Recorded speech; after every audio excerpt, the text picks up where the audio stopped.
20 জনের মতো ছেলে মেয়ে আমরা আহত হয়েছি।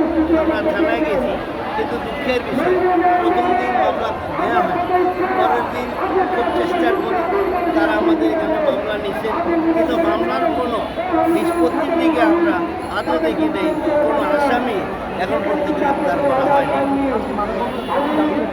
আমাদের একটাই দাবি যে আমাদের ওই ভূমিটা আপনাকে ছেড়ে দিতে হবে, ওই ভূমিতে আমরাই থাকবো এবং এই ভূমি আমাদের নামে আপনাকে বরাদ্দ দিতে হবে।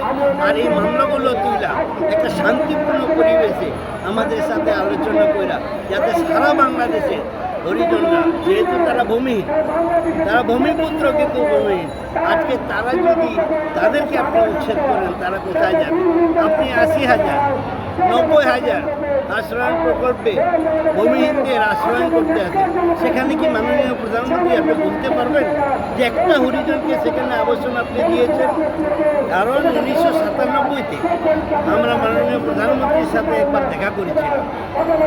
আমাদেরই ভিতর থেকে একজন আমরা দাবি করেছিলাম যে মাননীয় প্রধানমন্ত্রী আপনি হরিজনদের প্রত্যেকটা